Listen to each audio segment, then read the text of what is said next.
When my boyfriend, Julian, passed away in a tragic geological expedition accident, he only managed to send back 3 last sentences.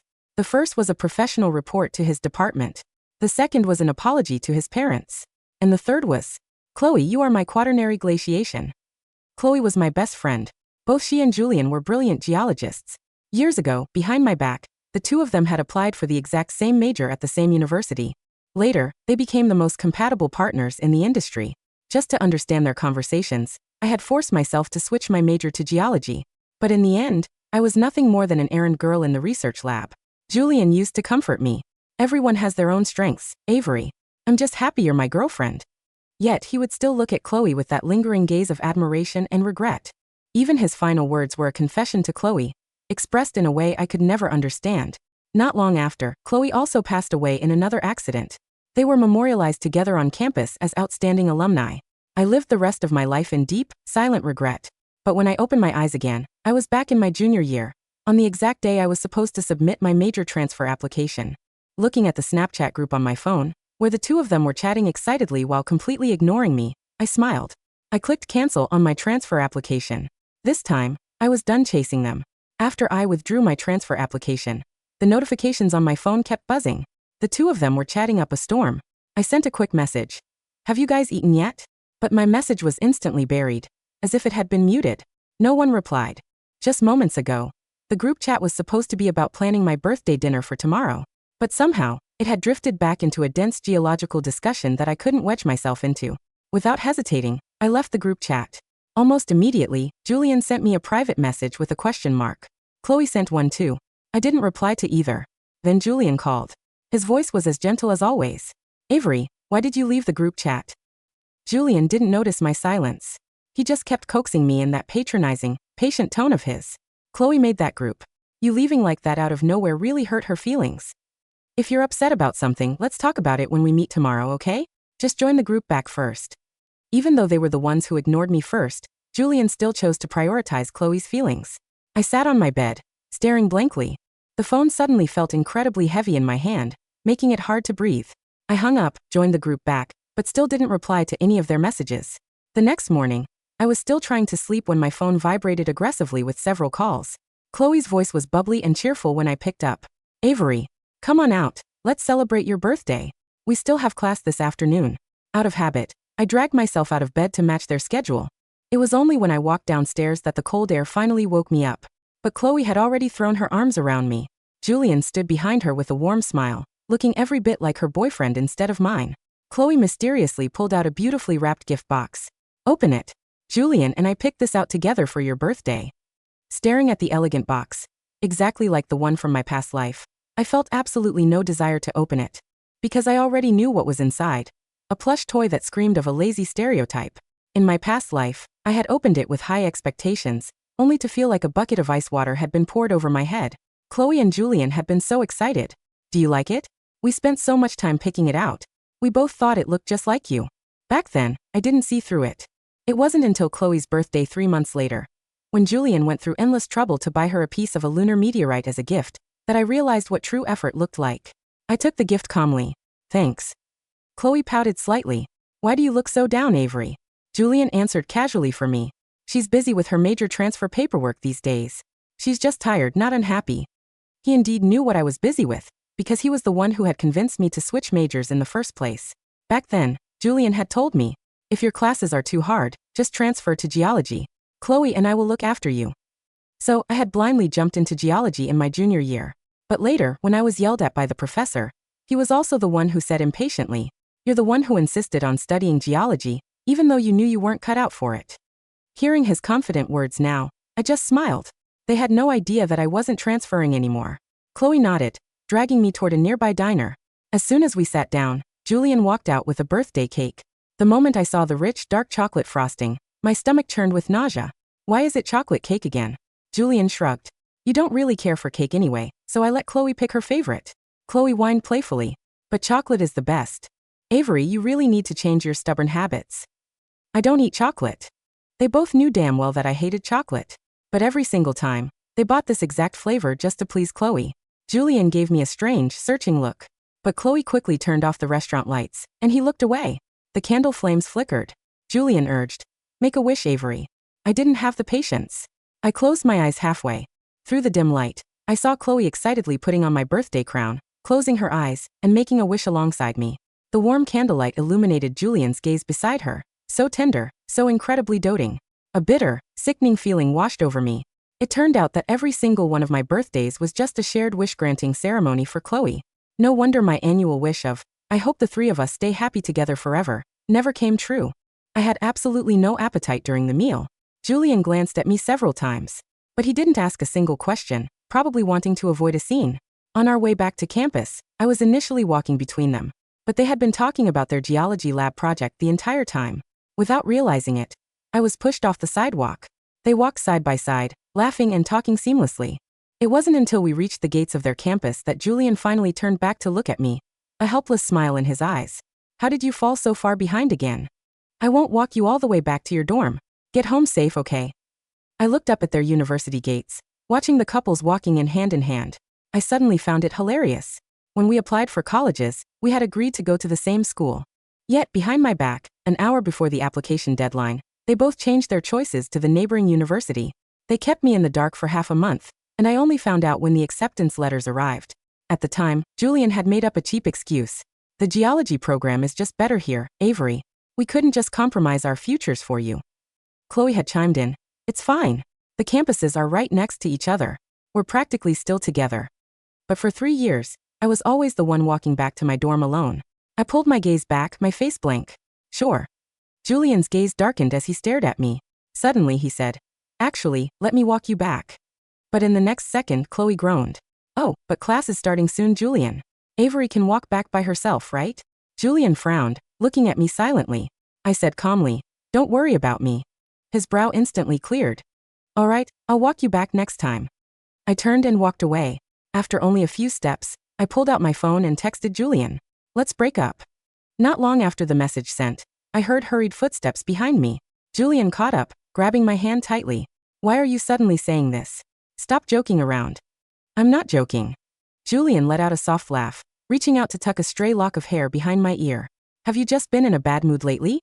Talk to me." He glanced back in Chloe's direction. "But don't bring this drama to Chloe. It's finals week and she's super stressed. Don't distract her." I froze. It wasn't until my chest ached with a dull pain that I snapped back to reality. Even when I broke up with him, Julian didn't take it seriously.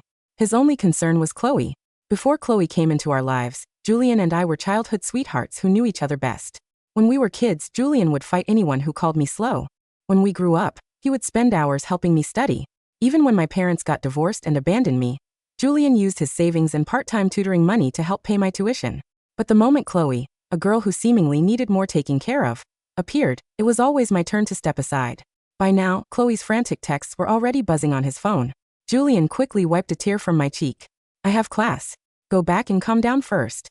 I had heard that phrase 1,000 times.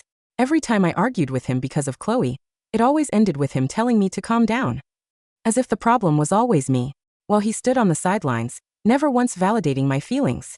That night, Julian only sent one text. "Don't forget to take your pain meds." Looking at the text, my leg was throbbing. It was an old injury from my years of competitive dancing. In my past life, it had gotten so bad after graduation that I needed major surgery. But right before the surgery, Julian and Chloe's 2-year research project lost its funding, halting their experiment. At that time, I was working at the lab by day and teaching dance at night to raise money, but it was barely a drop in the bucket. Seeing them so stressed and depressed after their funding applications kept getting rejected, I took my surgery money and filled their gap. The experiment went on. But that was the single biggest regret of my life. 6 months after giving up my surgery, I had a sudden flare-up during a freelance performance and fell off a 3-foot stage. At the hospital, the doctor looked at the MRI and sighed. "The nerve damage is severe. If you had come in 6 months ago, we could have saved it. But now you'll likely walk with a permanent limp." I remember sitting on that hospital bed, staring at the white walls. I called Chloe and Julian. Neither picked up. I called one of their lab colleagues. The colleague sent me a video. It's someone's birthday, so the whole lab came out to celebrate. In the video, Julian and Chloe were sitting close together in the corner of a karaoke bar. Amidst the roaring laughter of their friends, they were playing a game, passing a cookie mouth to mouth. Their eyes locked in an intimate gaze that made it look like they were actually kissing. The neon lights in the video were blinding, and my chest felt like it was being ripped open. It wasn't until the next day that Julian finally called me back. he said dismissively. A limp? It's fine. Worst case, you just don't dance anymore. Honestly, performing in public all the time wasn't a great look anyway. He seemed to have completely forgotten whose surgery money had funded his precious experiment. The cold sensation of the pain patch snapped me out of my memories. I immediately booked an appointment with an orthopedic specialist for the next day. At the hospital, the doctor looked at my scans, his expression serious. We caught it early. If we do the surgery now, you can fully recover and keep dancing. But before the surgery, you must avoid any strenuous activity. If it worsens, the damage might become irreversible. Since summer break was just around the corner, I let out a breath of relief. When I got back to the dorms, I bumped into Chloe and Julian at the entrance. Julian saw the medical envelope in my hand and frowned. What's that? I brushed him off. Just a routine scan. Julian nodded and didn't press further, because a sobbing Chloe was far more urgent. Avery, why do you want to break up with Julian? Is it because of me? Julian and I are just friends. You're the most important person to me. How could you doubt us? I stared at her silently. I couldn't help but think of my past life. After Julian's accident, Chloe couldn't accept it and blamed me for everything. If you hadn't kept texting him the night before, he wouldn't have been so tired. He wouldn't have made that mistake. Because of Chloe's words, everyone had turned their anger on me. Even the local media picked up the story. I was cyberbullied until I fell into severe depression, almost taking my own life. Now, hearing her fake crying, I asked her directly, Chloe, don't you love Julian? Chloe's eyes widened in panic and she stammered. How could I take your boyfriend? Besides, if we wanted to be together, we would have done it long ago. Why would he even be with you if he liked me? Julian looked at me, thoroughly disappointed. Avery, you shouldn't doubt Chloe. She's the one who cares about you the most. His voice carried a commanding tone. Apologize to Chloe. I looked at him. I don't know if she cares about me, but you definitely care about her. Julian's face darkened. Chloe stopped crying and stepped in front of Julian. How can you say that to him? Has he not been good enough to you? Without him, you wouldn't even be in college. To protect Julian, Chloe didn't hesitate to drag up my painful past. Ignoring the stinging ache in my chest, I walked right past them. Chloe wanted to chase after me, but Julian held her back. Forget it. She doesn't appreciate your concern. Look at you, crying like a wet kitten. I heard Chloe sniffle. Julian comforted her gently. She's just throwing a temper tantrum. We won't actually break up. We'll both always be here for you. I let out a bitter laugh. The moment I got back to my room, I submitted my application for the study abroad exchange program. My academic advisor called me to confirm. This exchange spot is only for your current major. You're sure you don't want to transfer to geology anymore, right? Thinking of Julian's smug confidence, I replied without a second of hesitation. Yes, I'm sure. The next morning, Chloe texted me. Avery, I was too harsh yesterday. Don't take it to heart. Julian said you're in a bad mood. Let's go hiking this weekend to clear your head. You love hiking, right? In my past life, I had only lied about loving hiking because I wanted to accompany them on their field trips. Just as I was about to reject her, Julian called, his tone helpless. Just say yes, Avery. Otherwise, she's going to keep waiting outside your dorm. My leg is injured. I can't hike, I said coldly, then hung up. But they actually showed up at my dorm anyway, blocking my way. Julian's tone left no room for argument. It's a short trail, and there's a cable car at the top. It won't affect your leg. I was practically forced into the car between the two of them. There were other classmates in the car. On the way, the two of them chatted excitedly with the others, while I sat there like an outcast. When we got out, Julian naturally reached for my backpack. I want mine carried too. Chloe chimed in, showing no hesitation in her intimacy with Julian. Julian smoothly took her bag as well. It was only when we started climbing that I realized this was actually Chloe's geology field project. I was just a tag-along. Halfway up, my leg started throbbing with a dull, burning pain. I am stubborn. Chloe gave me an annoyed look, said nothing, and kept climbing. Julian's patience was wearing thin. Didn't I already carry your bag for you? Someone else in the group rolled their eyes as they passed me, sighing after just a few steps. Why did a newbie even come along? I threw my hiking pole aside and started walking back down. Julian blocked me, clearly irritated. It's dangerous to go down alone. Just keep going up, the cable car station is right ahead. We walked for what felt like hours. The sky turned pitch black, but there was still no sign of the cable car. My leg was shaking from the pain. I asked again, where is the cable car? This time, the entire group fell silent. Chloe's voice trembled. We took the wrong trail. I looked at Julian in disbelief. He pressed his lips together, silent. Someone called search and rescue. But since our location was unclear, they couldn't give us an estimated arrival time. Fear began to spread. I whispered, Julian, my leg really hurts. Before he could speak, someone snapped. Can you stop complaining? If you're sick, why did you even join our project? You just wanted to hitch a ride on Julian's coattails for credits, didn't you? Others chimed in. His actual girlfriend is right here. How is she not embarrassed? Looking at Chloe's shifting gaze, I finally understood. In their eyes, Julian and Chloe were the couple, and I was just the shameless third wheel. Sweating from the sheer agony in my leg, I slid to the ground, too exhausted to explain. Julian finally barked at them. Everyone calm down. Don't take your anger out on her. After handing me an emergency painkiller, Julian knelt in front of me. I'll carry you back down the way we came. But Chloe suddenly whimpered. Julian, I'm scared of the dark. Julian froze. We have flashlights. She clutched his sleeve. I'm still scared without you. Someone spoke up. Julian, you should take Chloe down first. She's fragile. Others agreed. Yeah, and Chloe's project is really important. In the pitch black, every sound was amplified. I could hear my own racing heartbeat, the mockery in their voices, and Julian's heavy sigh as he stood up after a moment of hesitation. Wait here for the rescue team. I'll take Chloe down first and then come back for you. I reached out, my hand trembling as I grabbed his wrist. Don't go, Julian. I really can't wait.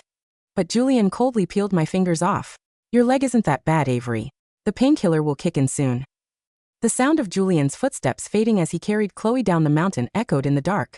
I sat on the cold dirt, completely hollowed out. The mountain wind was freezing, biting against my tear-stained face. I don't know how long I waited, but right before I passed out, the rescue team finally reached me.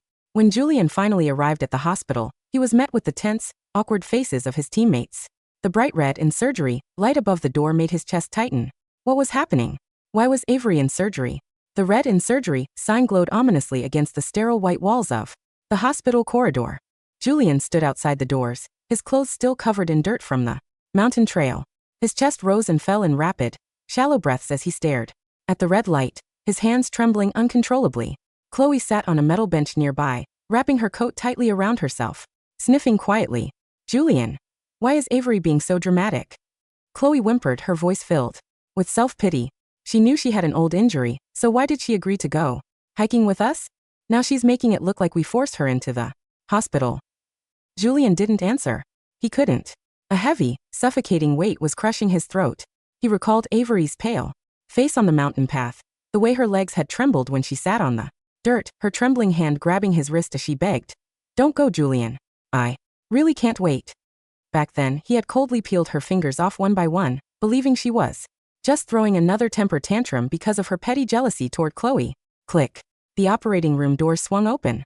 A senior orthopedic surgeon walked out, pulling off his surgical mask. His face was thunderous. Who is the legal guardian or family member of Avery Chen? The doctor demanded. Sternly. Julian stepped forward frantically. I'm her boyfriend. Doctor, how is she?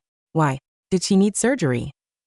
The doctor looked Julian up and down, his eyes filled with pure disgust. Boyfriend? You have the nerve to call yourself her boyfriend? The surgeon slammed the medical clipboard against Julian's chest. The patient had a pre-existing severe ligament tear and nerve compression. Was supposed to undergo an emergency repair operation weeks ago. Who forced her to walk over 6 miles on an unpaved mountain trail? Julian's mind exploded into white noise. What? 6 miles. Her joint was completely filled with internal bleeding, the doctor barked, his voice echoing down the hallway. The bone fragments almost severed her main leg. Nerve. If the search and rescue team had arrived 30 minutes later, her left leg would have been amputated. She will never be able to dance again. Julian staggered backward as if he had been struck by a physical blow, slamming heavily against the concrete wall. Never dance again? Avery had danced since she was 4 years old. Dancing was her life, her pride, the single brightest flame in her existence. Julian, Chloe stammered, her face turning pale. I didn't know. Didn't tell us her leg was that bad. Shut up. Julian suddenly roared, his eyes bloodshot as he turned on Chloe for the very first time in his life. She told us 3 times on the mountain that her leg hurt. You heard her. I heard her. Chloe flinched, shrinking back into her seat, tears pouring down her face. You're yelling at me? You were the one who chose to carry me down first. The words hit Julian like a bucket of ice water. You were the one who chose to carry me down first. His limbs went completely numb. He looked down at his own hands, the very hands that had carried Chloe down the path while leaving Avery alone in the pitch-black freezing woods. Avery was transferred to a private recovery room 2 hours later. Her left leg was encased in a heavy fiberglass cast, suspended elevated above the bed. Her face was as white as the hospital sheets, her lips dry and cracked. Julian pushed open the door softly, his heart tearing apart with every step he took toward the bed. Avery. He choked out, sitting carefully on the edge of the mattress, reaching out a trembling hand to touch her fingers. Eve. I'm sorry. I swear. I didn't know it was that severe. Avery slowly opened her eyes. There was no anger in her gaze.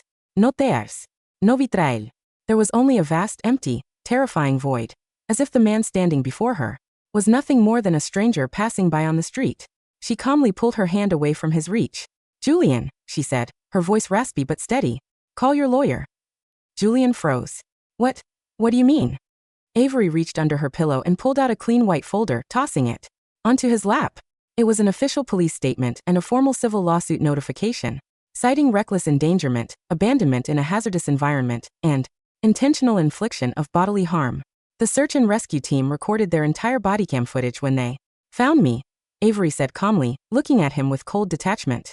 Including the statements from your teammates confirming that you deliberately left an injured person behind in a non-permitted mountain area to carry someone else down.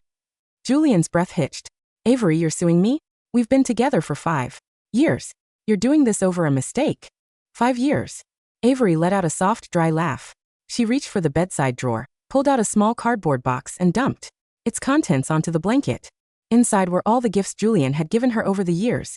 Cheap plastic, plush toys, keychains, and a dozen dried, faded flowers. In 5 years, you spent less than $50 on my gifts while you spent thousands buying Chloe a piece of a lunar meteorite, Avery said, her tone devoid of all emotion. In 5 years, you forced me to eat chocolate cake on every one of my birthdays because Chloe liked chocolate.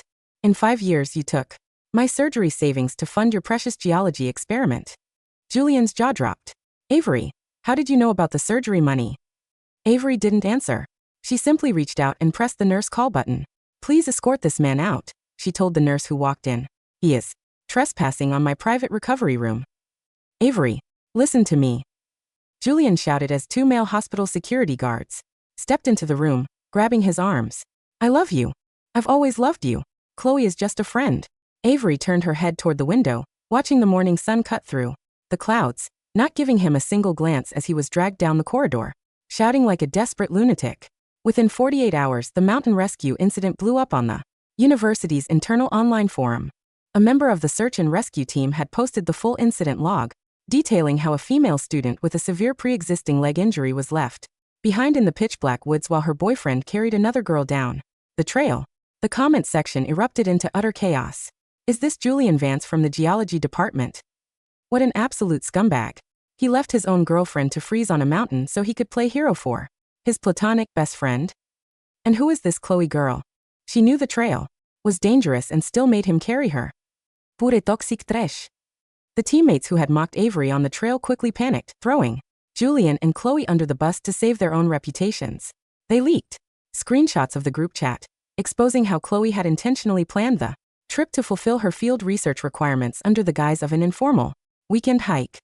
The geology department had called an emergency faculty meeting due to the public backlash and civil lawsuit filed by Avery's legal representative. Julian's research grant was instantly suspended and Chloe was stripped of her candidate standing for the prestigious national scholarship. Desperate to fix his ruined reputation, Julian ran to the academic affairs office to find Avery. Dean Miller. Julian burst into the office, sweating profusely. Where is Avery? Chun. I need to talk to her. She needs to clarify to the school that this was just a personal misunderstanding. Dean Miller looked up from his desk, adjusting his spectacles, looking at Julian with cold disdain. Miss Chun isn't here, Mr. Vance, the dean said flatly. Where did she go? Her dorm room is completely empty. Miss Chun submitted her final withdrawal paperwork yesterday. Dean Miller pulled out a document stamped with a red seal. She has officially deferred her domestic enrollment and accepted a full scholarship international exchange offer at the Royal Academy of Performing Arts in London. Julian's mind went entirely blank. London? But she was transferring to the geology department. Dean Miller scoffed, looking at Julian like he was an idiot. Transfer to geology? Miss Chun canceled her major transfer application a month ago, Mr. Vance. Did you really not know? The room spun around Julian. A month ago. A month ago was her birthday. The day she had left the group chat. The day she had looked at him with those quiet, empty eyes while he handed her a cheap plush toy. She had already given up on him back then. She had been standing on the shore, watching him drown in his own arrogant self-delusion, quietly packing her bags to leave his world forever. 3 weeks later, the International Youth Arts Gala was held at the Metropolitan Opera House, downtown. Despite his leg injury, Julian bought a ticket in the back row using his last bit of savings, sitting alone in the dark auditorium. His hair was unkempt, his clothes wrinkled, his eyes sunken and bloodshot. Beside him, his phone kept ringing with frantic calls from Chloe. Julian, where are you? The department is opening an academic fraud investigation into our field report. You have to help me. Julian ignored the screen, staring intently at the bright stage ahead. The lights dimmed. Soft, haunting piano music began to echo through the grand theater. A single spotlight illuminated the center of the stage. Avery stood under the light. She wore a breathtaking, ice blue silk performance dress. Her left leg, now fully recovered after weeks of specialized physical therapy and surgery, was strong, flawless, and elegant. As the music swelled, Avery moved across the stage like a winter swan. Her leaps were breathtaking, her spins effortless, every movement dripping with absolute freedom, power, and grace. The audience held its breath, completely captivated by the sheer brilliance of her performance. In the dark back row, tears poured silently down Julian's face. He remembered when they were teenagers, sitting on the grassy field behind their high school. Avery had danced for him under the setting sun, her laughter ringing like silver bells. Back then, he had held her hands and sworn to protect her dreams forever. How had he lost her? When had he started taking her unconditional devotion for granted? When had he allowed Chloe's manipulation to blind him to the priceless diamond standing right beside him? The performance concluded with a breathtaking final turn. The entire opera house erupted into a deafening standing ovation. Dozens of critics, famous choreographers, and international scouts stood up, clapping enthusiastically. Avery stood at the front of the stage, bowing elegantly, a bright, radiant smile illuminating her face. Julian stumbled out of his seat, running down the aisle toward the stage, holding a single red rose he had bought at the flower shop outside. Avery, he cried out, his voice cracking amidst the cheers. Avery. Avery stepped down from the stage, accompanied by her fellow dancers and international program director. She walked right past the front row. Julian reached out his hand, trying to catch her silk sleeve. Avery, please look at me. Avery paused for a fraction of a second. She turned her head, her clear, bright eyes landing on Julian's disheveled, weeping face. There was no hatred in her eyes, no lingering pain. She looked at him as if he were a speck of dust floating in the air, utterly insignificant, utterly forgotten. Without saying a single word, she turned back, linked her arm with her mentor, and stepped through the stage door into the bright, blinding sunlight outside. 2 years later, in a remote geological research zone in the high-altitude glacial valleys of the Northwest, a fierce, biting mountain wind roared across the frozen ravine. Julian sat inside a cramped, freezing research tent, wearing a heavy worn parka. His left leg stiffened whenever the cold set in, a permanent nerve pain, caused by his chaotic lifestyle and depression over the past 2 years. After the university scandal, Julian had lost his academic standing in research. Disgraced and blacklisted by major scientific institutions, he was reduced to working as a low-level field contractor for a small commercial mining firm. The tent flap was yanked open violently. Chloe walked in, her face red from the biting wind, throwing a stack of empty sample bags onto the folding table. She was no longer the delicate, bubbly girl who dressed in white dresses. Her skin was rough, her hair messy, her eyes filled with bitter resentment. Julian, the stove is out of fuel again. Chloe screamed, her voice shrill and grating. Why haven't you fixed it? Are you trying to freeze me to death? Julian didn't even look up from his field ledger. Fix it yourself. I'm busy. Chloe laughed hysterically, grabbing the ledger and throwing it onto the floor. Busy sitting here looking at old photos of Avery Chen? She's a famous lead dancer in Europe now. She doesn't even know you're alive. You're just a pathetic loser sitting in a ditch. Julian's hand froze. He slowly turned his eyes toward Chloe. Without Avery acting as the silent, compliant buffer who paid for their meals, managed their schedules, and absorbed their toxicity, their so-called soulmate connection had crumbled into an absolute nightmare within 3 months. They hated each other. They blamed each other for their ruined futures. They were trapped together in the middle of nowhere, bound by mutual destruction. If you hate it here so much, Julian said, his voice flat and dead, then leave. Leave. Chloe shrieked, tears of rage springing to her eyes. My career is ruined because of you. You took me on that stupid mountain. You told me you'd take care of me. Suddenly, a loud, thunderous roar echoed from the mountain peak above them. Boom! The ground vibrated violently. Rock slide. A worker screamed from outside the tent. Glacial collapse. Run. Chloe's face went ghastly white. Without a second thought, without even looking back at Julian, she turned on her heel, scrambled out of the tent, and ran for the rescue vehicle as fast as her legs could carry her. Chloe, Julian called out, struggling to stand up as his stiff leg gave out beneath him, making him crash heavily onto the rocky floor. Through the torn opening of the tent, he watched Chloe jump into the passenger seat of the truck, screaming at the driver to step on the gas, leaving him behind without a second glance. The heavy avalanche of snow and ice thundered down the valley, smashing into the research camp. Julian lay on the freezing ground, pinned under a collapsed steel support beam, watching the white darkness engulf his vision. In the freezing, suffocating cold, a memory suddenly flashed through his mind. In his past life, right before he died in the glacial rift, he had sent that final message to Chloe. Chloe, you are my Quaternary glaciation. Back then, he had thought it was a poetic, romantic confession, a symbol of something cold, rare, and eternal. Now lying buried under real ice, feeling his breath freeze in his chest, he finally understood what the Quaternary glaciation truly was. It wasn't romance.